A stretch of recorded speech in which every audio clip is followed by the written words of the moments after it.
We're going to talk about how to get the best video you possibly can using just your iPhone and this $17 do-it-yourself hack. It's pretty awesome.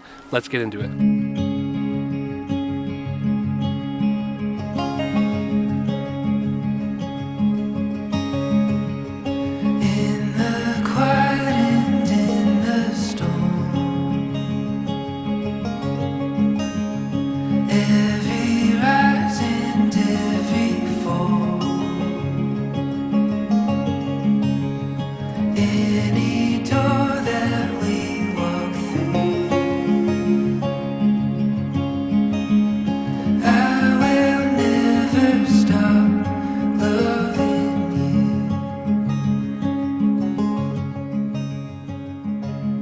So there's 5 things we're going to talk about on how to use the phone the best. The first, I'll show you how I built the do-it-yourself ND filter mount. It's amazing. Next, we're going to talk about the best settings you need to use on your phone, which means you need the best app. So that's the third thing that we're going to talk about. And then if your phone is able to do it, whether you have the iPhone 15 and 16, you can use the log profile. Some of the older phones, you won't be able to do that, but we're going to use the best settings we possibly can. So this little contraption here cost me $17 to make from Amazon, and that's Canadian. As you can see, we're here in the beautiful Canadian Rocky Mountains. So all you need is this magnetic filter that you can put on the back of your phone and an ND ring step-up filter. If you don't already have an ND filter, then your investment's going to go up a bit, but you can find a ton of cheap ones on Amazon. So you build this for 17 bucks, you slap an ND filter on it, and you're off to a good start. Woo! My baby's getting cold. We got to get going. Look at this camera girl holding the baby. And the camera. Amazing.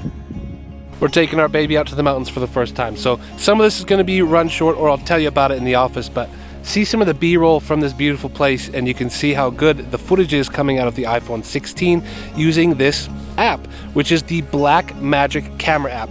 But if you have the iPhone 15 and 16, which offer the log profile, that's how you can use the best image quality. If you have an older phone, like my wife, she's got the 14 Pro Max, I downloaded it on there, and you can't get the log profile. So you'll have some limitations, but if you can download that app on any phone past like the 10X or the XR, so it's a pretty slick app, and you can get full control of the settings on your phone, which we will talk about when we get back to the office. All right, so once you've downloaded the Blackmagic camera app, what this allows you to do is take manual control of your camera in a way that your native camera app won't really allow you to do. And there's 3 settings that I specifically want you to look at and change in here. There's a lot that you can do in this app, but there's really 3 things that are going to help us get that quality cinematic motion. When you shoot on your natural camera, it's adjusting the shutter speed to get proper exposure. What we want to do is tell the phone what shutter speed we want to use to get the closest thing to real life motion, which is what we're shooting in right now.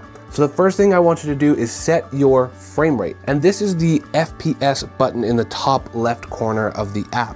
Now you can pick 24 frames per second, 60 frames per second, or 120 if your camera will allow you to do this. I shot in both 24 frames and 60 frames per second in this video. So once you've picked what frames per second you want to shoot, you're going to go over to your shutter menu. Your shutter needs to be double what your frame rate is. So if you're shooting in 24 frames per second, set your shutter speed to 1/50. If you're shooting in 60 frames per second, change your shutter speed to 1/20. And the third thing I want you to do is go over to the ISO setting and push this down to 100. Now, of course, this depends if you're shooting outside, inside, in dark conditions. This ISO value can change, but the one that I don't want you to change is the shutter speed. This is what's going to give you the most cinematic, most camera-like quality that an iPhone can possibly give you. Now, what I love to do in this app is make sure that my histogram is up.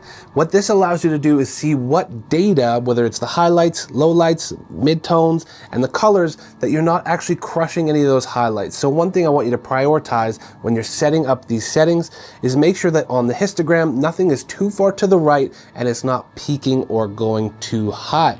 You want to make sure that you can see all of the highlight details, so the brightest parts of the image in your video. Now, once you have all of those settings set properly, that's why it's super important to be using something like an ND filter, because you might have all those settings set properly and now you're way overexposed and you can't get that histogram or that waveform to show you your highlights. So that's where a piece of gear like an ND filter is so critical to maintain proper exposure.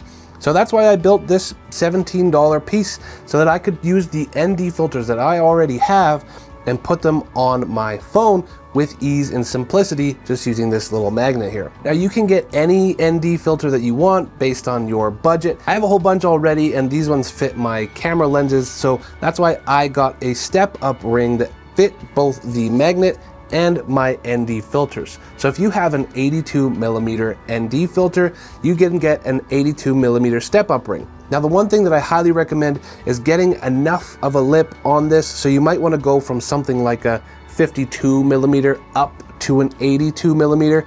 That will give you enough of a base if you want to super glue this on, which is what I did.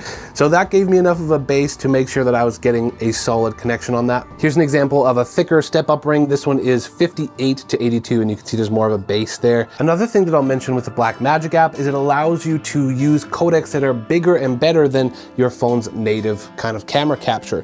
If you're on the 15 Pros and 16 Pros, you can capture in ProRes log, which in my opinion is absolutely crazy. The file sizes that come out of that are massive and honestly unusable at that point. Buy a camera. But within the Blackmagic camera app, they allow you to scale down the size of those videos so you can still get higher quality bit rates while not taking up too much data. That said, depending on what phone you have, you might want to pick up something like this.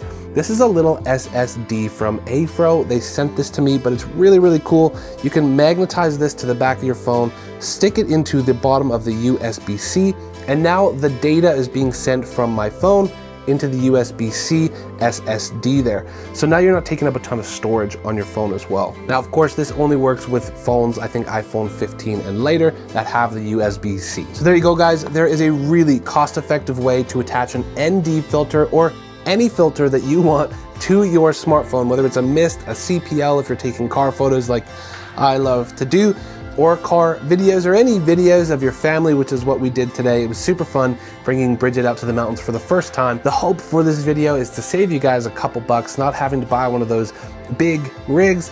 Get this cheap system, try it out, see if you like it, and if you do enjoy creating content with your mobile phone specifically, upgrade. Buy more expensive gear, buy the rigs, buy whatever you need to do, but for now, 20 bucks will get you pretty far. For those of you who are creating content specifically on your mobile phones, let me know and let the community know down below some tips or tricks that you guys have to help us along. Thanks guys for watching. If you enjoyed the video, do me a favor, give it a like, subscribe to the channel if you want to watch more content like this, and you might like that video there. Now, I do hope I'll see you guys in the next video.